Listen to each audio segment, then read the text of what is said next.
这不是做票，什么才是做票？对啊，他到200万票有什么好喊做票的？董案是发了什么文？也将相关事政向选委会提出举报，但是有问题就该查清楚。你这态度不就是有做票的意思吗？会出政就是进天后那一套。这个民调关乎于之前蓝白合那6点协议，你一个低头，你会连带连前面的这些东西都失去公信力。从此之后，没有一家民调公司敢跟你民众党合作啦。要让这些支持者有很高的期望，最后落空之后，全部跑去说做票。全部出征中选会，我觉得你不能精神分裂啊！你一面支持柯 P 说啊柯 P 好棒，我们要数位化、1化，就一面在那边喊说做票啦，做票不公美啦，这是阻碍台湾进步的一个最大的元凶。到现在选后没有一句道歉。年轻族群投票率越高，就会跟我们的民调结果越接近。但这一次投票率谨记诚意，说结果不如预期，民调失准怪于年轻人不投票嘛，害珊珊下不了台，害阿北没穿裤子嘛。年轻人都做服务业啊，你不能去怪他不投票啊。因为他1月13号不用上班吗 ？Ladies and gentlemen, welcome the host.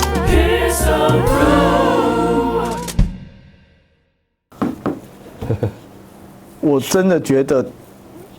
志涵真的要去协调一下，这赶快下架。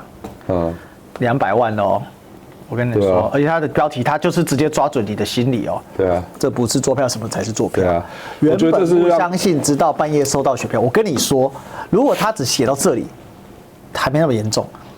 我必须说了哈，比特网我们的朋友很会下标，他很会抓你心理。对啊。原本不相信，我跟你讲，这个下去200万是有效观看哦，还在涨，还在涨，2天200万你看哦，还能当院长吗？前面都假的，重点这个做票疑云，中选会作弊。我觉得啦，我觉得就是不要再去炒作做票议题，因为这个就是增加我们所有的台湾人对于台湾民主制度的没有信心，而且这对于未来你的民主推动的进程会很不利。每一次投票就有人喊做票。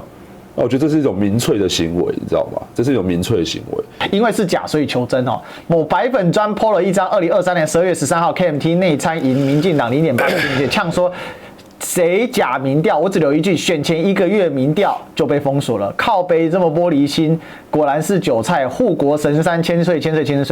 这个最近很多人在打，说什么？国民党也播假民调哦。来，我让小没有金老师有说要提告嘛，所以我就不敢讲了。对，我怕被挤，好不好？但是我觉得，反正就是，但我跟你讲，有分高端的操作。跟低端的操作，我觉得最重要是加码呛所有媒体跟所有的民调，你们都是假的。对，我不知道，我觉得明明有很多种方式，但选了一个最差的方式，就现在就连带了把所谓的台湾民众党跟求真民调这2家公司，我讲公司应该不为过，因为这2家都有统编哦，这2家公司的公信力直接跌落谷底啊，没啦。这样子还有一个反馈那回到6点声明的检视民调，说你关志宇不就是一个假专家？我可以一直回推只要你一天没有道歉的话，那个就比较滑坡。但是我觉得啦，我觉得从此之后没有一家民调公司敢跟你民众党合作啦。那万一你下次告诉你说，帮我做一个参数调一下，就对我比较有利的数字出来，我讲一句不好听的啦。我以为民国5年袁世凯被袁克定骗的故事只是一个世纪大笑话，结果发生在113年的台湾。不错，中华民国还是有延续的。所以出来你不需要为这件事情道歉啦，你为这个事情跟大家说一下，为什么要用这样子数字的理由，以及背后的这个参数到底是用什么方式去设定。你告诉这些支持者就好了嘛，你去承接住这些支持者的情绪，不要让这些支持者有很高的期望，最后落空之后，全部跑去说做票。全部出征中选会，不是出征中选，出征我哦！他妈出征几天了？好险没有来出征我。因为毕竟他们，我跟你说，因为他们现在会出征，就是相信天后那一套。可是那个已经上脑入水，那个是回不来，因为那个沉没成本，你知道吗？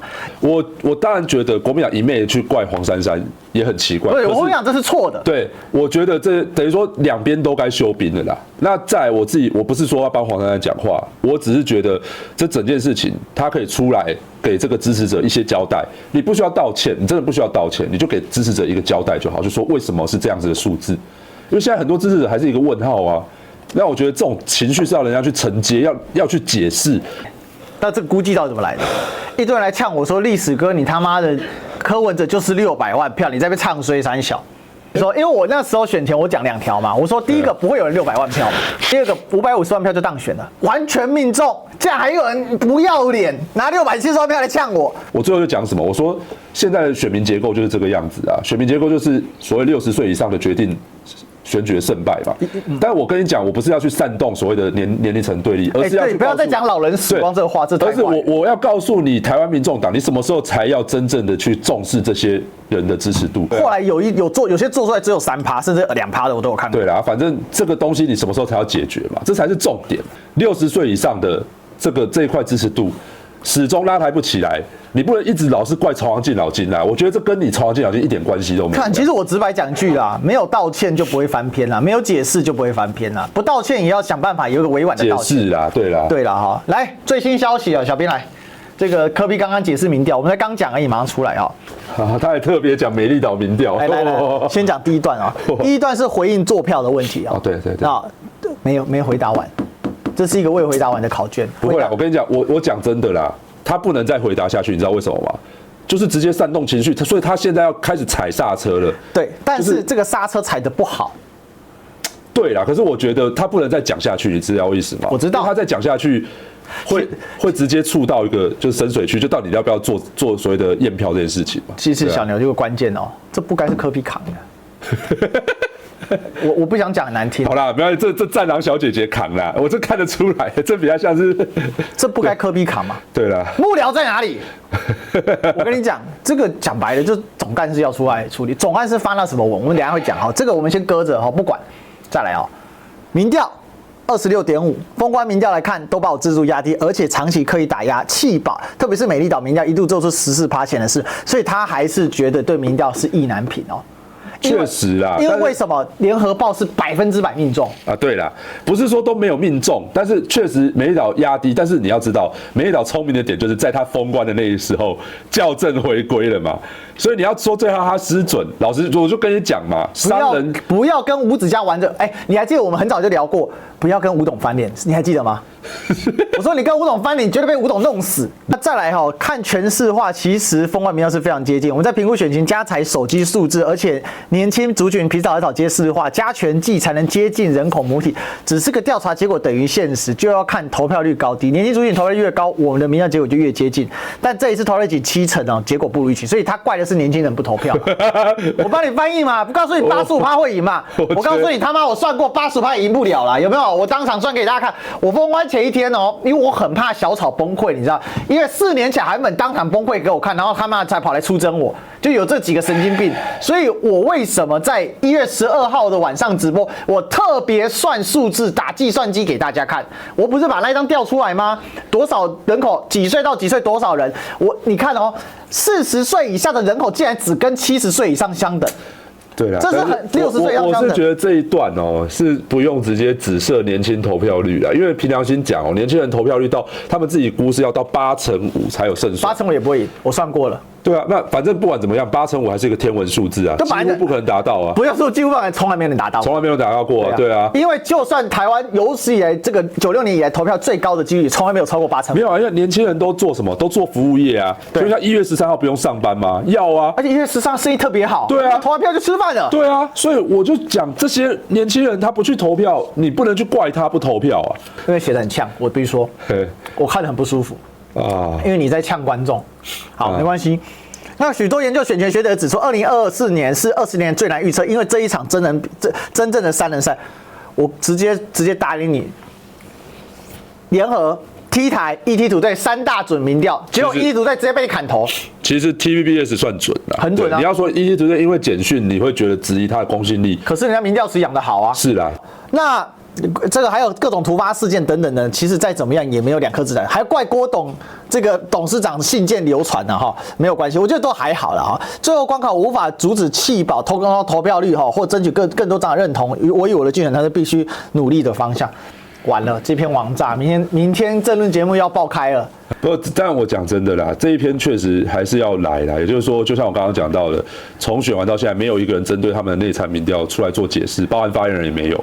我来请教小牛，因为这个一定要问小牛，为什么不简单发一个就好了？准备不足，民调不够准，柯 P 在这里跟大家致歉，我们继续努力，结束就好了。然后一张鞠躬的图发个黑色底，结束了。然后接着就开始拼国会啊。这一句很重伤啊，年轻族群，我认为这个如果可以修的话，赶快修一修了。就是年轻族群投票率越高，就会跟我们的民调结果越接近。但这一次投票率紧急成因，所以结果不如预期。这个在帮黄珊珊护航啊。民调失准，怪于年轻人不投票嘛。怪年轻人不投票嘛，就是你年轻人害求真失准嘛，让害珊珊下不了台，害阿北没穿裤子嘛。到现在选后没有一句道歉。侯友宜为什么大家现在对他仇恨放下？他选后那个态度。都怪我一人，我一肩扛起所有责任。然后接下来把所有人报一遍，我会写得更柔软一点啦，就是说，确实民调上，因为毕竟我们是第一次参加大选，经验不足啦。那未来我们会再加强在这一块上面，我也不需要道歉啦，就直接讲说，确实经验不足。然后，我觉得他们为什么写这样，主要也是因为这个民调就像你讲的，不只关乎于最后的封关，也关乎于之前蓝白合那6点协议。对，还有包含蓝白合最后出来那几份民调的真实度。今年仇恨值被怼得很高。对，所以这就会让等于说你一个低头，你会连带连前面的这些东西都失去公信力。我想到一句话，咱台湾有一句啦，袂晓筛准怪 K 湾啊。大家艺术啊。真的是这样吗？对啊。其实道歉没事，但小牛说的这个确实是他们现在心里的坎。再直一点呢，就是说他现在要讲说他推动网络跟不在籍投票嘛。那就不要再煽动作票的这个风向，好不好？你如果推动网络跟不在籍投票，那作票更严重。对啊，想讲真的，这个要作票比你那个更容易，你知道吗？你如果我觉得你不能精神分裂啊！你一面支持柯 P 说啊柯 P 好棒，我们要数位化、1化，就一面在那边喊说作票啦，作票不公美啦。我觉得这就是精神错乱，你知道吗？所以，既然这是柯文哲的政见。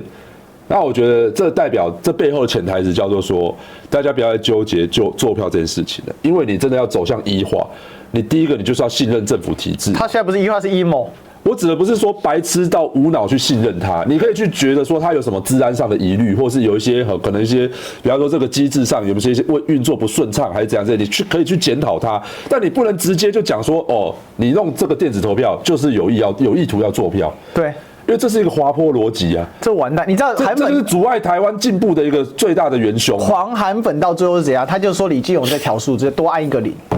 啊，我知道那些狂韩粉很多就转过去变狂柯粉了。对啊，这是很悲剧的一个事情。对啊，就我不懂是黄珊珊，你看哦，谢谢监票部队这几天党部正在统整所有异常通报、异常状况，也将相关市政向选委会提出举报。资语好，选举结束好，但是有问题就该查清楚。有人说他没有说作票，你这态度不就是有作票的意思吗？没有，这一篇我觉得选举隔天发可以，可是你现在过2天3天了，整个风向被带到作票这件事情上面去的时候，你在讲这件事情就有点在 echo 现在大家在讨论作票这个行为。现实就是啊。对啊，在这个就是在抖音上面看到很多这种影片，我们到底要怎么办？你可不可以帮我们发声一下？抖音传吧，你要传到连八卦版都说抖音上面一堆智障的传这在干嘛？对啊，疯狂转发对啊，你的抖音是可以无限转发的。对啊。对我来讲，我自己认为差到200万票有什么好喊作票的？你差2万票再说这件事情，我觉得2万票都很难做了。对啊，更何况是200万。你200万这件事情根本没有什么好说。历史上也没有第3名喊说他作票，他被做成第3名的吧？没有，他觉得就是被从第2名被做成第3名吧？我不知道。反正那抢第2名要干嘛呢？当初谁在算抢第2名的呢？所以我就说嘛，现在蓝白粉其实都有一种很奇怪的心理，就觉得说啊，我坐在第2名，我安慰，我心里安慰，这样实际上还是输嘛。